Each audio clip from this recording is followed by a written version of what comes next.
Hi and welcome to JEDS Equine. Today's video I'm going to be talking about what bits I use and why. Now a little bit of disclaimer, I'm not a bit specialist and this is just purely what I use and what I found works for me. Different bits suit different horses and it's always trial and error. This is why you find coaches and people that have millions of bits. I'll start off with bits that I use day to day for schooling, flat work, young horses, and towards the end I will go through a couple of bits I use for stronger horses or horses I need a little bit more control.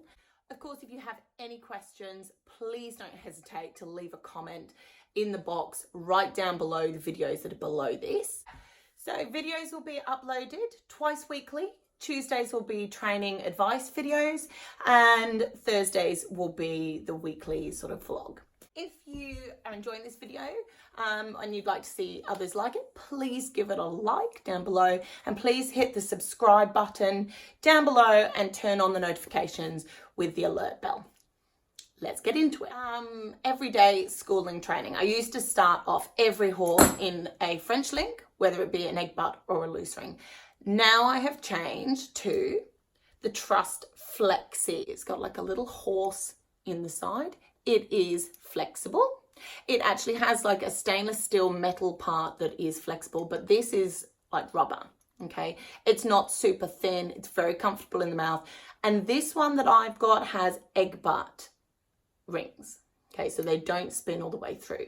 Now, I initially got this bit to try on my main event horse, Jet, because he has a very sensitive mouth. He used to not want to accept the bit. He would drop behind the bridle and carry himself beautifully, but he wouldn't like to take the contact. You can't get a horse to engage and use their back and their hind end properly if they won't accept the bit, because you can't put your leg on and kind of push them forwards into the contact. So this bit is really good at helping young horses, off the track horses to accept the bit. I actually started to use this on Jet cross country.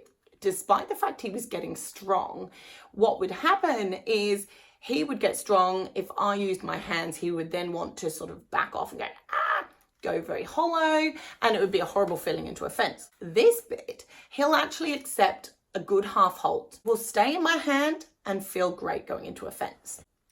It's worth a try. Now, every new horse that comes here, whether it's an outside client's horse or it's an off the track, I will put this in to start with. And then depending on how they go, if they like it, they're accepting the contact and it's great, we stay in this until there's a reason to change. Otherwise, we try one of the second or third bits. So the next bits I use are a French link. So these are actually the same type of bit.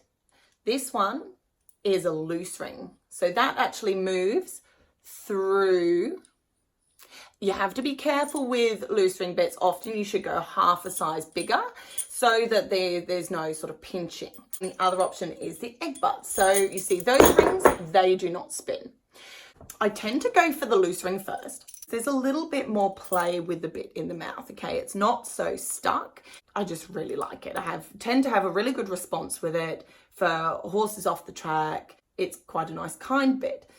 Horses that chew on the bit or they fiddle, there is a lot more scope for movement between your hands and the bit. So that's when I would then go and pick up the egg butt. So if they're chewing a lot, the communication from the bit ring to the reins to the hands is still a bit more still. And that's the same as well as if you're not very still with your hands and you tend to rise and your hands are going a little bit up and down all the time, the egg butt is going to sit more still in the mouth. So those two. I really like this bit, how it is really small and dainty, okay? The bars aren't too narrow, okay? They go a little bit wider at the edge. All these joints are very small and tight, and it's just a really nice bit. It's actually got a very small ring.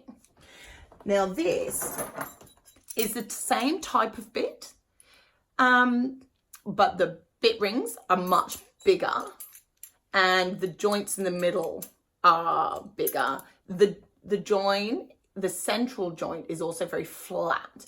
So different horses might accept these a little bit more differently, but you can see how they are exactly the same bit. I think this one is a tiny bit bigger, but only a smidgen. they're quite different, even though they're the same. Okay, so you have to read into your bits a little bit. Okay, this is one I had hanging up. I really don't use this very often. I used it on one horse. This is a Bauscher bit. So it's used this way up. So your cheek pieces go on this and your rein goes here. Now what that does is it has a little bit more pull pressure. So if you use the rein, what happens is it sort of pulls like this, and then the cheek piece pulls down on the pole. I use this bit on a horse that used to carry his head a little bit high. You don't want to use it to force a horse to round up, okay? What it might help with is just a horse that just pokes his nose in front of the vertical.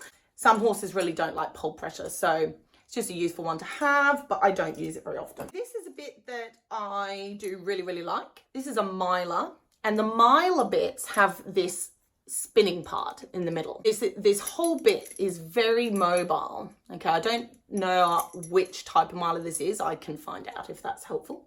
It has some little copper lines on the edge of the bar. That's to sort of help with salivation and help not rubbing. This again is a loose ring.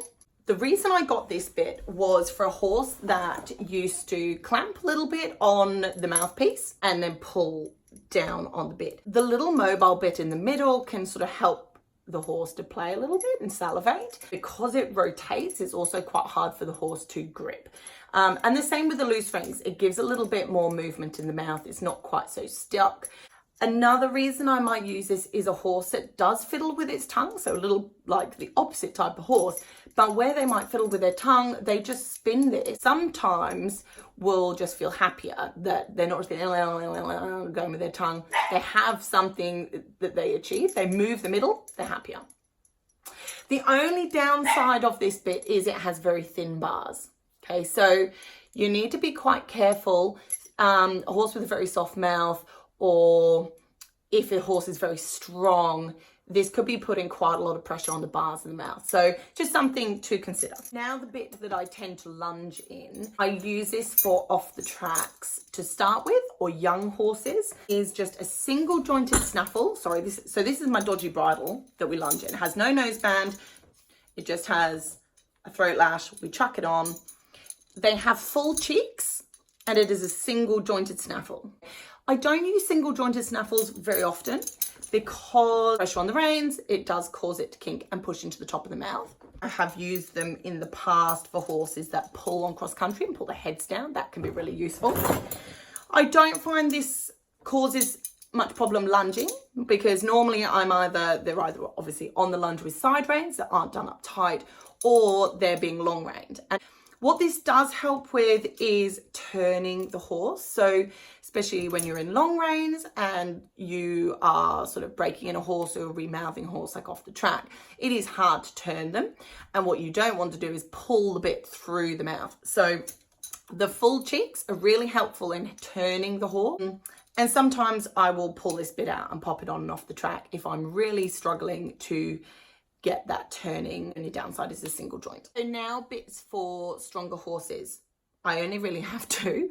I would still try and rule out whether the more basic flexi bit is an option. Some horses, they get so keen on cross country, you are not going to be strong enough to hold them. So that is where you need something in their mouth that can assist you. In the wrong hands, bits can be really nasty, okay? Some bits have 1,000 joints, or they put so much pressure on the horse, and you need to question whether you need to actually look back at your training methods and whether you need to do more schooling so that the horse can sit on its bottom, etc., etc.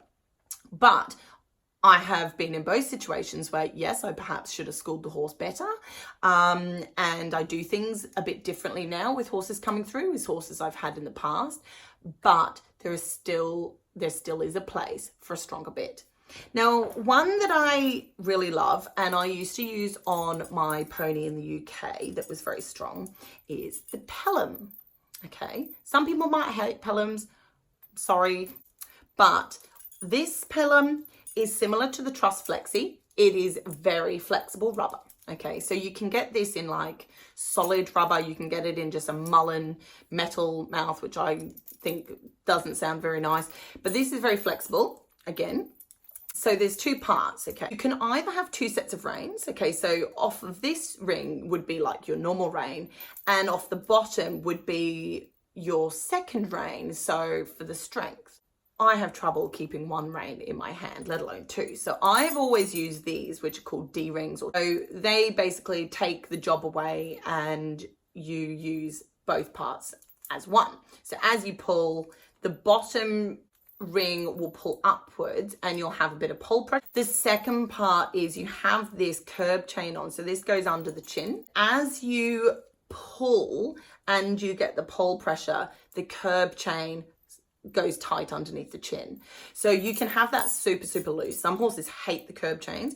It only really comes into play when you pull really strong. So some horses that, you know, you don't really need that much strength, it can be quite a good bit, because if you get to a moment where, oh my goodness, all of a sudden your horse isn't listening to you and you really sit and you really hold, then the curb chain will come into action and help you out. It is a bit I really like, and that is probably my go-to for a really strong horse that has quite a sensitive mouth.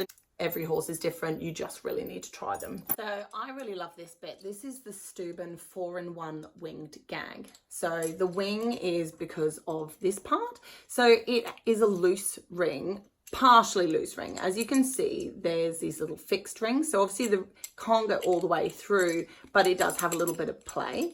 Now what the wing does is it prevents the bit being pulled through the mouth, and it also prevents the lips being pinched. It is effectively just a snaffle. Now you can use it really mildly. So if you had just the cheek piece on the top and the rein here, it's tiny bit stronger than a snaffle. The stronger way to use it is to have your cheek piece here and your rein at the bottom, because what that does is as you pull the rein, it will twist a little bit, and again, pull pressure. It will push down on the tongue, pull the poll down a little bit. You can also use it with like a rope going through, like a running gag. I've never done that. Again, too technical for me. Sometimes just in training, I'd use the rein just here. It's a really good bit. So a horse that has a very sensitive mouth but is strong, again, I really like this. The horse is happy going in the snaffle. You have a little bit more leverage and strength. This is one I will definitely never sell, and I'm sure I will need in the future.